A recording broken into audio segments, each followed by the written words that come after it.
Accent. You are sure to know people that have differing accents. But do they help or hinder in the Australian workplace? Hi and welcome to the Jessica Bailey Lounge. I'm your host, Jessica Bailey. This time on the show, we listen to how accent can influence opinions. First, here is what you need to know.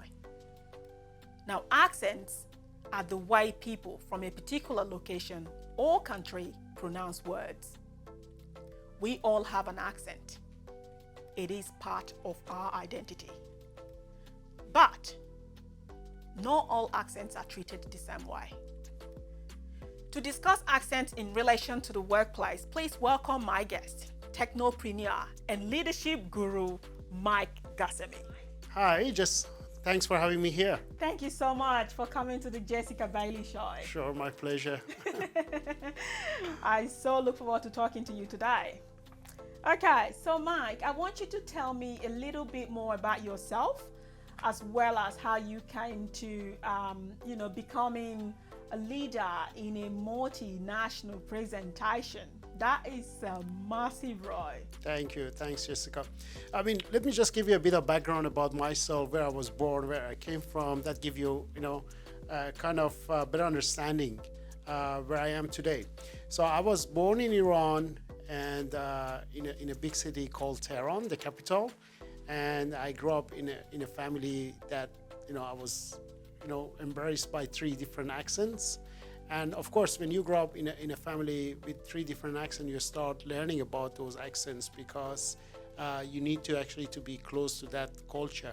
So my mom was from the north of Iran, so they have a very strong accent, which is, it's not easy to understand by people, in the capital.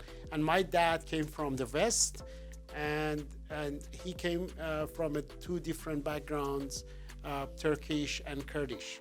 So obviously, having these 3 different accents has influenced me quite a lot.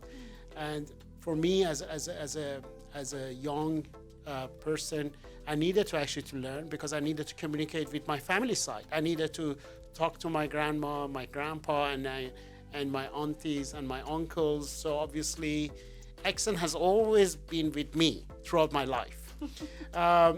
Getting to where I am today, obviously, it's been a very, very long journey. So English obviously is not my first language. I started learning and speaking English at the age of 26, which is a bit too late. And at the beginning, it was very hard for me to even to communicate because obviously when you start talking in a different language, the first thing is the confidence. You don't have the confidence to speak. And it took me quite a while for me to actually to be able to communicate, to have a basic communication with people on a day-to-day basis. And the good thing was that I decided, because I studied engineering, but then throughout my life I decided to do MBA. So MBA was a real game changer for me, because that really helped me to improve my English, not just basically my reading or listening skills, but also my presentation skills, my speaking skills. So it helped me to get the confidence to be able to talk, to be able to present, to be able to actually to have a good conversation with my classmates. So that kind of led me to who I am today. Great, really interesting, because now that is leading me to my next question, which is, today you are a leader, right, in a multinational presentation. I want to understand that speaking would obviously be a big part of your role, whether it is talking to the audience or, in leadership training and all of that. And, watching you, it's clear to me that your accent hasn't hindered you. So what can you attribute that to? Sure. Yes, being a leader is all about influencing people. And when you want to influence people, the big part of that is communication. You need to be able to communicate. And the way you communicate, the tone, the word that you use, it all matters. because that will actually have a direct impact on people's perception and the followers, the people that you work with, the staff. So yes, communication and influencing is a big part of my life. I need to communicate with people, whether it's my employees or whether it's my colleagues, associates. So, and one thing for sure is that having a different accent could have an impact on your communication, because sometimes you just pronounce or spell words differently, so people may not really understand what you are talking. So you need to be cognizant of the fact that when you communicate with other people, you need to speak in a language that is simple and is easily understandable, because you don't want to use some complicated words that it's hard for people to even to grasp what exactly you are trying to tell them. So I would say that it's basically is part of my daily communication to simplify the message, to make it clear as possible, so that they know what I want to ask them, or they know what I want to talk about. So so that's been my basically my strategy throughout my life. Interesting, because sometimes what you want to talk about, and maybe your accent could be a barrier. But saying, okay, this is my accent, but although my accent might not sound like your accent, but having confidence on what you're going to present, which is what you're saying, with preparation and bringing that up to your audience. So that's really interesting, Mike. Thank you for sharing that. Sure, absolutely. Now I'm going to be going to my next question, which is the fact that you are a multinational presenter means that you're going to be dealing with people from different cultures and backgrounds and what have you. I want you to tell me, have you ever encountered any discrimination with regards to accent? Well, the answer is yes. I have faced the accent discrimination in my life, and I have a few stories to share. But I mean, one of the stories that is relevant to Australia, because that was quite recent. I mean, 3-4 years ago when I came here first, I was working with a company. So together with the managing director, we went for a business meeting, and in that meeting, obviously, I was leading the conversation, and I started to explain about the business, the idea, and the opportunity around the business, and etc. So after I finished, one of the people from the other company, a lady, turned to me and she said, "You were mumbling, and what accent is that? Where you came from?" I was a bit surprised and also embarrassed at the same time, because I never expected in a business meeting, which is all about talking about business, someone actually turned to me and trying to kind of look down at me and tell me that, oh, you were mumbling and we couldn't understand what you were talking. So that was an experience that I got here in Australia. But talking about whether I had other similar experiences, yes, absolutely. I mean, people make fun of you. People make joke of your accent. That really doesn't stop me from what I want to be and who I want to be in my life, because I know that regardless of whether I have a perfect accent or not, there are people out there who are not happy about seeing migrants or people of the different color to be in the business world, and sometimes it's also for them it's a bit surprising to see that someone who has a different accent and is from a different country is doing something that is not supposed to be, or reaching to the point that it's always been belong to the other people, not belong to us. Sure, yeah. So yes, I do see that, and I have experienced it in my life. But whether I, bother about it, no. But I see that it's happening in our society. Accentism, known as accent discrimination or accent prejudice, is any discriminatory behavior towards someone because of their accent in cultural diverse society.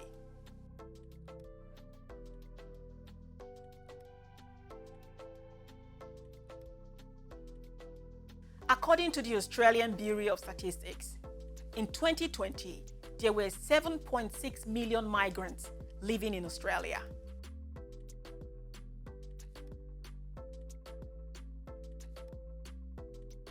What do you have to say to Australia? You just shared how that made you feel. Obviously you did not allow that to, put down on you, because you know who you are and your vision.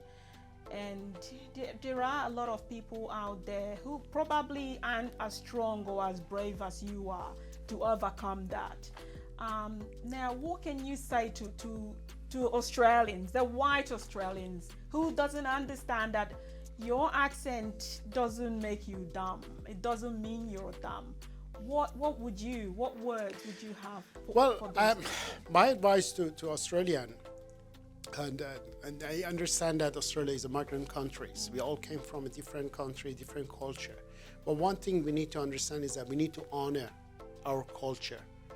We need to accept each other. We need to accept the fact that we all speaking English, that's number one, but we all have our own accents. And having an accent doesn't make us, a bad person, or it doesn't mean that we are not smarter or we don't understand, what's happening. The accent it makes things even more beautiful in a company or in a business or in a society, because that creates more harmony between the people and brings new opportunities, because we all are here to shape the future. We all want to be part of this country, be part of this, this society. So they should not see us that because we have a different accent, or we came from a different country or a different background, so we are not, up to their standards or the level that they think that we should be. Because if you look at, the other countries, another example, the United States. So it's another migrant country, but I never faced any question that, you came from that country or you have a different accent, because they already accepted the fact that this is a country that is built by migrants and is run by the migrants, and they should accept and respect each person's culture and background. Thank you so much for sharing, Mike. Can you tell me how, you mentioned briefly how you just don't let you dust off the discrimination issues you face with your accent, but there has to be something you use. There has to be something down there, and I want you to share it, that you use, that that it helps you to not let that impact you, negatively. How do you, what are the tools you use, to get through that? Sure. Well, for me, as someone who is in the, into the marketplace and has traveled a lot, has presented in different international events, what I learned throughout my life is that in order for me to stay focused on my personal goals, on my future, is to not basically listen to all the noises that I'm hearing, and not to actually pay attention too much on what people might say, or they probably make a joke out of my accent or etc. But just to stay focused, have a sharp laser focus on what I want to be in the future, and also to think about where I was when I was 26, and where I am today. For someone who couldn't even speak English, now I can communicate, I can talk, I can present, and I can do so many things. So it's a long way, and it's a big achievement. So I should be proud of what I have achieved, not just looking at my weaknesses. I'm not saying that my accent is good. I'm not saying that I have a full knowledge of the English literature, but I would say that my English is good enough to be able to communicate, to engage my audiences, and to influence the people. And that's all you want. I keep saying, we come in here, I use the word ABC. I always say, I started learning like ABC. You know ABC back home before you move down here.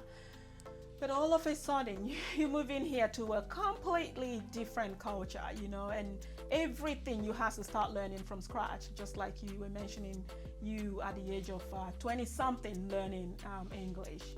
And you look back and you go, actually, I've done well, for someone who wasn't born with English. So yeah, your story is really, really empowering, and I would love, I know we're coming to the end of this talk. It's been really interesting listening to you talk, but I would love for you to give a word or two to someone out there who is still really new to all of this, because you and I don't think we're new to this. I think we've moved on. Absolutely. We're going. Yeah. No, we're not stopping. We won't let our accent stop us. Exactly. But there are still people out there, our viewers, who might still be struggling with accentism, and I want you to really give them word of encouragement. What is your advice to them? My word of encouragement to all the migrants, either in Australia or other countries, is that don't be embarrassed of your roots. Don't be embarrassed of where you were born, and accept the fact that you are different. And being different, it's a good thing. That makes you unique. That makes you who you are as a human. So as a human, you need to focus on what value I want to bring to this society. You need to get yourself involved. You need to stay engaged.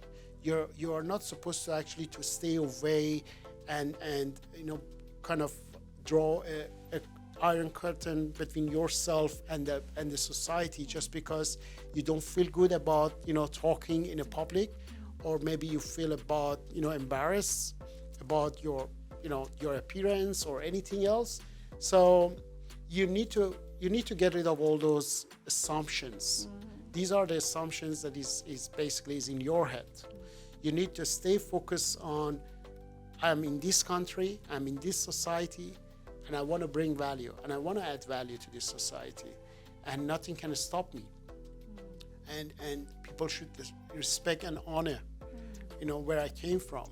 I think that's my advice to any migrant in this country. Go out and speak and get involved. Be part of the society. It's a powerful advice, Mike. Sure. Thank you so much for sharing. No worries. Thank you. So Thanks much. for having me here. You're welcome. Hopefully, as Australia grows in diversity, more acceptance of accent will become the norm.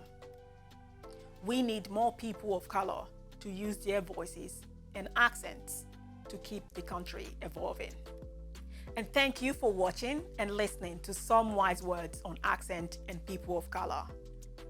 Till next time, be bold, be brave, and be you.